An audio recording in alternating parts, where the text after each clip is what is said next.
जय श्री राम दोस्तों, आप देख रहे हैं यूट्यूब चैनल ज्ञान स्टार प्लस। तो दोस्तों, आप सभी का हार्दिक स्वागत और अभिनंदन। देखिए, आज हमने कमेंट चुना है, किसी भाई का यूजर करके आ रहा है। पहले उन्होंने कमेंट डाला था तो कमेंटों में फिर ऐसा इंग्लिश ट्रांसलेशन की वजह से यूजर करके आता है उनका नाम, और पूछा है कि 8 कटाकर 9 पंचारी, 16 बैल 32 नारी। दोस्तों, ये पहेली बना कर के पूछा है और प्रश्न कुछ अटपटा भी है। इसको खोजते खोजते हमें काफ़ी समय लग गया, लेकिन हम इसका उत्तर नहीं जान पाए। फिर हमने और भी खोजा तो हमें इसका उत्तर मिला। तो आज हम इस पहेली का उत्तर देने जा रहे हैं। इससे पहले जो भाई हमारे चैनल पर नए हैं, उन भाइयों से मेरा निवेदन है कि वे भाई हमारे चैनल को सब्सक्राइब ज़रूर कर दें, साथ ही बेल आइकन को भी प्रेस कर दें, जिससे कि आने वाले वीडियो का नोटिफिकेशन आपको मिलता रहे।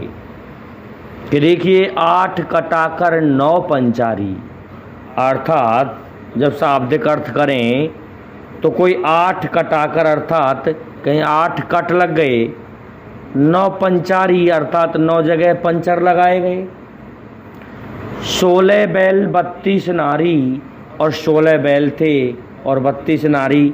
परंतु दोस्तों, शाब्दिक अर्थ से इसका बिल्कुल भी कोई मतलब नहीं है, क्योंकि ये पहेली तो आध्यात्मिक है, और इस पहेली को जो आध्यात्मिक लोग जानते हैं वही इसका सही विश्लेषण कर सकते हैं। फिर भी हम कोशिश करेंगे, कमी रह जाए तो दोस्तों फिर से कमेंट करना, हम आपको फिर से कोई कमी रहेगी उसको बताएंगे। कि देखिए, हमारा ये शरीर, ये जो देह, ये शरीर किन किन तत्वों से बना है। इसमें 3 गुण और 5 तत्व हैं। इस प्रकार से इनको 8 कटाकर कहा गया है। कौन कौन से तत्व हैं, रामायण में भी पढ़ा है आपने। चौपाई आइए कि चित जल पावक गगन समीरा, और 5 तत्व यह अदम शरीरा, अर्थात पृथ्वी, अग्नि, वायु, आकाश और जल। इनसे 5 तत्वों से मिलकर के हमारा ये शरीर बना है, और इसमें 3 गुण समाहित हैं। कौन कौन से दोस्तों, अपने अपने हिसाब से कहते हैं, लेकिन हम तो गीता के अनुसार ही कहेंगे कि सतोगुण, रजोगुण और तमोगुण ये प्रत्येक जीवधारी में होते हैं, प्रत्येक इंसान में होते हैं। परंतु इनकी संख्या फिर 5 और 3 मिलकर के 8 हो जाती है। इस प्रकार से इन 8 को 8 कटाकर कहा गया है। एक तरह से ये 8 गैप हैं, और इन 8 गैपों को मिलाकर के, जैसे कहीं हम किन्हीं 8 वस्तुओं को जोड़ दें तब जाके कोई एक वस्तु ऐसी बनती है जो अद्वितीय होती है, ऐसे ही ये जो शरीर है 5 तत्व और 3 गुणों से मिलकर के बना है। इसमें तमोगुण भगवान शिव का प्रतीक है, सतोगुण भगवान श्री हरि विष्णु का प्रतीक है, रजोगुण ब्रह्मा जी का प्रतीक है। इस तरह का इन तीनों गुणों का बखान श्रीमद् भागवत गीता में किया गया है, और 5 तत्वों के शरीर का उल्लेख भी गीता में ही किया गया है, और उसमें आत्मा को अमर बताया गया है कि ये आत्मा न मरती है न मारी जा सकती है, मरता केवल ये शरीर है जो इन 5 तत्वों से मिलकर के बना हुआ है। अब देखिए दोस्तों, 9 पंचारी, 9 पंचारी कहा गया है 9 द्वार, 9 इंद्रियां। जिन्हें मन सहित हम 10 लगाते हैं, परंतु 9 ही इंद्रियां हैं, 5 ज्ञानेंद्रियां और 4 कर्मेंद्रियां। कहने को तो उन्हें भी 5 ज्ञानेंद्रियां और 5 कर्मेंद्रियां कहते हैं, लेकिन दोस्तों उनमें मन है, कौन सभी का राजा होता है। इस कारण से मन की गिनती इंद्रियों में नहीं की गई है। मन की गिनती तो केवल और केवल संपूर्ण शरीर के संचालन के लिए इसको राजा बनाया गया है, तो इसलिए उसे चेतन भी कहा गया है। मन आपने सुन रखा है कि भगवान श्री हरि विष्णु के मन नारद जी थे, इसीलिए तो नारद जी को सबसे पहले पता चलता था कि अब क्या होने वाला है।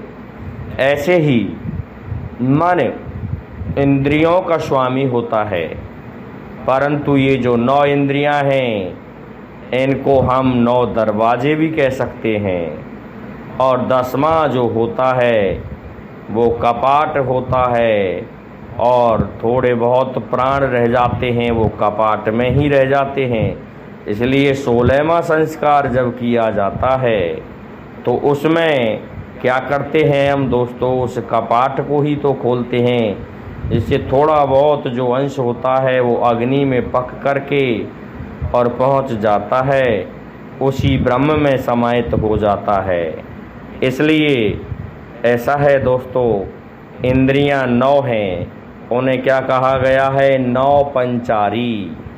8 कटाकर 9 पंचारी, तो 9 पंचारी अर्थात 9 दरवाजे, या फिर 9 पंचामृत के रास्ते, वो ये 9 कर्मेंद्रियां और ज्ञानेंद्रियों को मिला के 9 इंद्रियां हैं। इसी प्रकार से दोस्तों अगली लाइन में क्या कहा गया है, अगली लाइन में कहा गया है कि 16 बैल 32 नारी।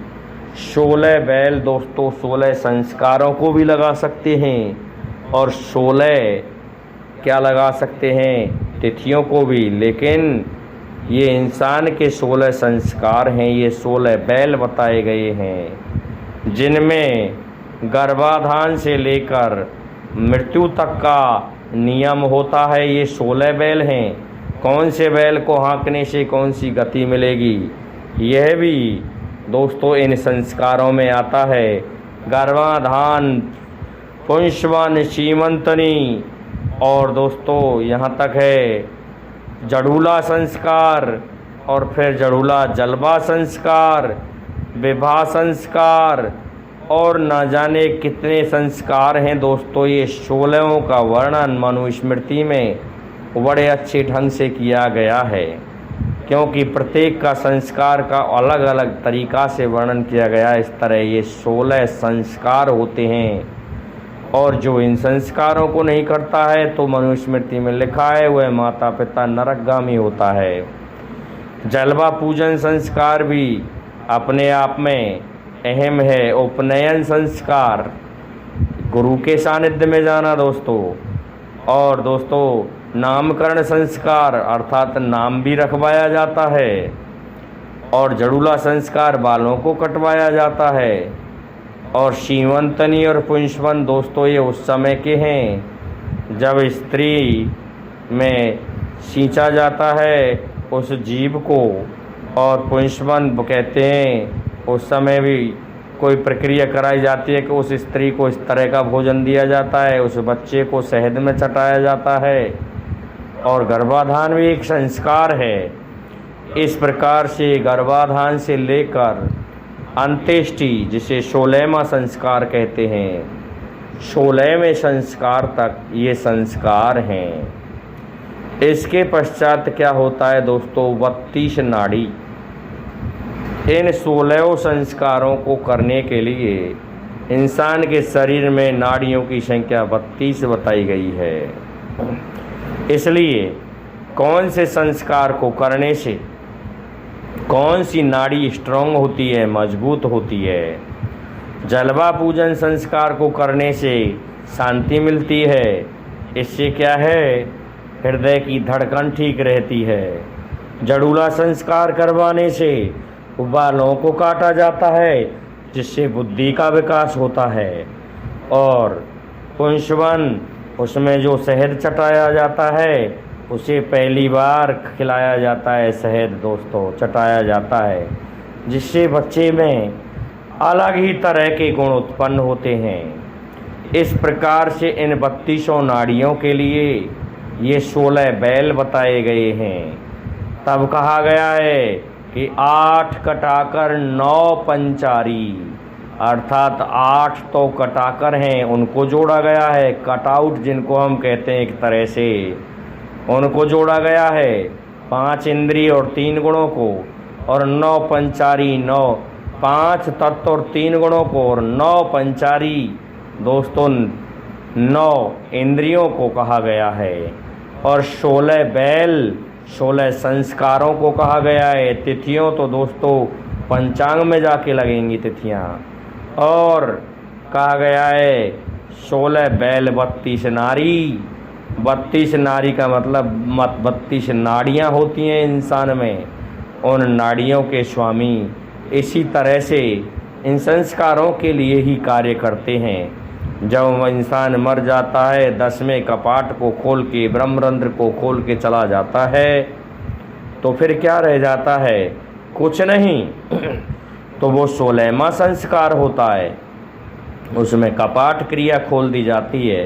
तो थोड़े बहुत प्राण कहते हैं, जो ब्रह्मांड कहते हैं, उसमें अटके रहते हैं, वो भी पक करके निकल जाते हैं। इसलिए वो जो पुत्र होता है इंसान का, वह उस मटकी या कलशे को, कनाठे को तोड़ता है, उसे कपाट क्रिया कहा गया है। इस तरह से उसके बचे कुछ प्राण जो होते हैं वो पक करके, तप करके अग्नि में उसी परमात्मा में लीन हो जाते हैं। दोस्तों प्राणों के बिना ये देह पिंड है, इसमें कुछ भी नहीं है, क्योंकि भगवान श्री कृष्ण ने कहा है कि अर्जुन, ये आत्मा न मरती है न मारी जाती है, इसलिए तू शोक को त्याग करके उठ और अपना गांडीव उठा और युद्ध कर। क्योंकि उन्हें पता था कि कोई ना मारा जा सकता है ना कोई मरता है, केवल मरता है तो ये पिंड रूपी शरीर ही मरता है। इसी के लिए 16 संस्कार हैं, इसी को 5 तत्वों से मिलकर के बनाया है, और इसमें तब आत्मा का निवास किया गया है। एक तरह से किराए का घर है दोस्तों ये शरीर। जिस दिन किराया नहीं चुका कि उसी दिन छोड़ना पड़ जाता है ये घर। इसलिए मैं समझता हूँ जिस भाई ने ये हमसे प्रश्न पूछा है वो हमारा उत्तर सुन के संतुष्ट हो गए होंगे। तो आज के लिए इतना ही काफ़ी है दोस्तों। जय हिंद, जय भारत, जय जय श्री राधे, जय जय श्री राम।